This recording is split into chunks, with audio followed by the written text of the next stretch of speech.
Hi, I'm Aparajita Jain and welcome to our third episode of Art Insider. Today we speak to collectors of Indian modern and contemporary art. Each one of our collectors comes from very different backgrounds and pursue various kinds of careers. I'm very excited to know their individual tastes and what dictates their collections. Our first guest today is Mr. Malvinder Singh, Chairperson, Fortis Healthcare. After having lost his father at a very early age, he was thrust into the world of high-pressure business and went on to creating one of India's largest healthcare institutions. But today, we speak to the art lover, Mr. Singh.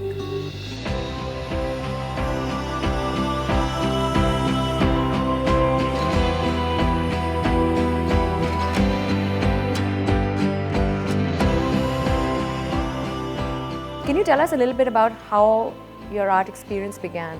It really started with Dad's interest in art, and he would visit artists. He became friends with some of them. He would go to their homes, go and take us to various exhibitions, have them come over, and it was a friendship and a conversation around art, which really got him into buying art at that point in time while we were teenagers. And through that, one heard, one listened, one learned, and gradually began to like some of those pieces and some of the artists. And I think my initial journey of wanting to collect art actually started with those artists that Dad liked. And my first piece, or rather our first piece that we picked up was when our daughter was born in the year 2000, and that was Hussein. We picked it up, at that time Hussein to us was, the best artist, the best, if you had an Hussein, it was like, wow, you've got it. And that's how we started. But I think over a period of time, we saw more, we learned more, our eyes evolved. And for me and Japna, it's been a joint journey of really building our collection and evolving it, and going through different phases of how we've gone about collecting art.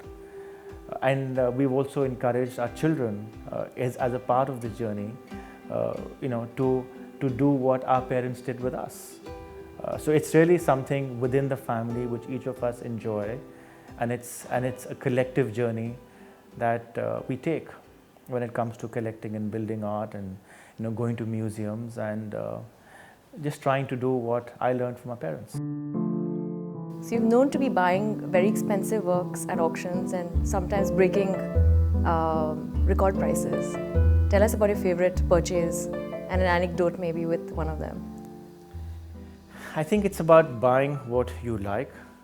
It's not that much about price, yes, but when your eye evolves to like some of the better or the best pieces, there seem to be a lot more people interested in that piece. But for us, I think we've over the last many years picked up some very fine works of many of the leading artists. So it's a mix between contemporaries and also the moderns. And I think our collection has a mix of both of them. But I would certainly say that I think we are happy with where our collection has evolved to. And our intent would be to continue to evolve it and build it and ensure that we've got probably the better pieces of the different periods of many of the artists. I think it's a little difficult to say which is the best piece or the better pieces, because everybody will look at it differently. But at least from our perspective, I think we really enjoyed what we've bought, and we like to live with it. Your top 3 works in your collection? That's tough. That is a tough one. But I think, let me say it to you like this. If you look at the moderns, between Gaitonde, between Tayyab, I think those would be my top 2 from a viewpoint of the moderns. In terms of contemporaries, Atul Dodia, Subodh, Bharti, Arpita, I think we have some of their best works as well. What about someone once told me that there were lots of conversations one had over green tea and your Gaitonde. It's actually the piece which is in this room, not in the frame at this point. Yes. So every day in the evening, when I would come back, I would sit here in this room, enjoy my Chinese tea, and just keep, enjoying looking at that work. And it gives me peace, it gives me tranquility, and I see different hues and colors in that piece many times that I look at it. So truly living with it. I do. I enjoy Gaitunde's works. Do you feel attached to your works? I love my works, and they make my house complete. So how has your art buying evolved over the years? I think our taste has evolved considerably, and I think what we've enjoyed and what we like has also evolved from where we were to where we are now. At that point in time, I think it was more driven by, I would say, landscapes. It was a lot more about having portraits, and I quite didn't appreciate the abstract part of art at that point in time.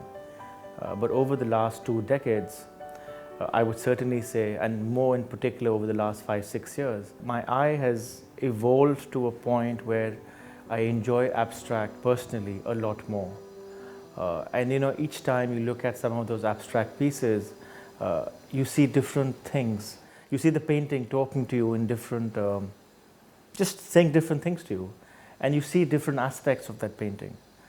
And that's something I think which I actually enjoy a lot more today. So I find it a lot more easier to live with abstract art around me than portraits or landscapes. If there was advice that we'd ask you to give our viewers, can you give us 3 tips that they should have or they should consider before they buy?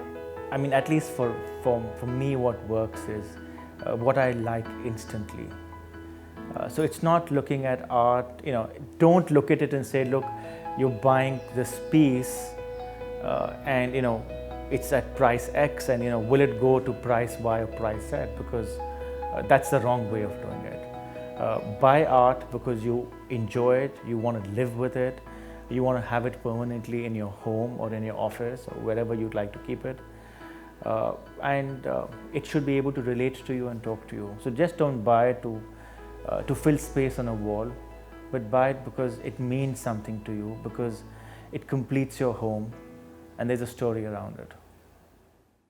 Our second guest on the show today is Mr. Ajay Piramal, Chairman, the Piramal Group. Coming from a prominent business family which has diverse business interests from pharma to real estate development, last year he opened the Piramal Art Museum and has plans to open multiple more spaces in Bombay.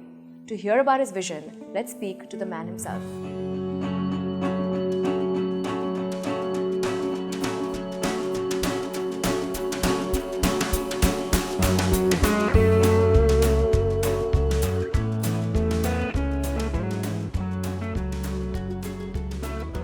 Our journey actually began as a personal collection, and it started by buying a few odd pieces of art in the 80s and in the 90s, but it was not a substantial collection. It really started becoming a greater interest sometime in the mid-2000s, and we started buying more art, started looking at different artists, and also somewhere raised the quality of art that we were buying. And that's how that journey started, and now it's becoming like much more of a passion, if I may say so. Your family has a really robust legacy of over 100 years. What is your vision for India's cultural legacy in the future? I think my family of 100 years is nothing compared to what the legacy, the cultural legacy of our country is. To me, India has the richest cultural legacy of any country in the world. And therefore, whatever we can do to actually spread this and to make everybody aware of it, I think it's an obligation that we all as Indians have. Not only is it to our own countrymen, but even to outside this world. I think one of the things our viewers would love to know is how do you go about selecting a piece of work? So my is simple. First, it should be an art piece which I really enjoy and which I would like to see. I think it must give a joy to you, and it should touch your heart. There should be something that is in that piece of work which really strikes a chord with you. I think that's most important. I believe that the art which we select should have value in terms of aesthetic value over decades, and therefore it's the good art which makes a difference. Sometimes you get into fads and they may be good, they're good for a few months, good for a few years, but would they stand the test of time? I don't think so. So I like to buy art which would stand the test of time. So it comes to the second question on this thought, is that do you view art as an investment? So I have never viewed art as an investment.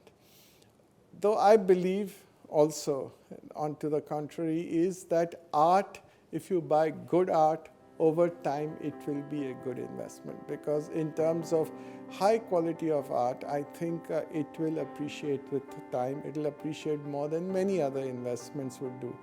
But one thing we need to recognize, art is not a share. Therefore, if it is an investment, but when you really want to liquidate it, it's very difficult to do. And the transaction cost of either buying an art or selling is very, very high. And that we need to recognize. So many people, I saw that art funds in the few years ago, and most people, or at least I don't know anybody who's made money in those funds. Because when you really want to sell it, it's not an easy market to sell. We'd be very interested to know any anecdotes that you may have on works that went by or works that you bought, any stories? So one anecdote that comes to my mind is we commissioned Krishan Khanna to do a painting, and Krishan is 90 years old, and he did what is his largest painting. I think it's more than 24 feet by 6 feet, and it was just amazing the way that he was doing it and the interest that he had at this age. And when I was talking to him about this painting and what inspires him whilst that whole process was going on, which was spread over almost 12 months, and he says that often he didn't know what he was painting, and something else took over from him, some higher power or something which really moved his hand and made him do the work. And I think that is the essence, I think, of a good artist. Because I know of an artist who I said I liked. I remember I'd gone to a gallery and I liked a particular painting, and it was sold. But the artist was standing there and said, "Don't worry, I'll make it in another week." How can you reproduce a work of art in a week? That means it's only a commercial thing, which is what bothers me. But if I would ask Krishan Khanna to really reproduce the same work that he did for us, I don't think he would be able to do it. So in a decision for a purchase, and if you and your wife have contrary views, who generally wins? So I think usually in all arguments, my wife wins. But as far as art is concerned, she concedes to my wishes as well. It's time for a break, but please stay tuned in for more inside stories from our very own Art Insider.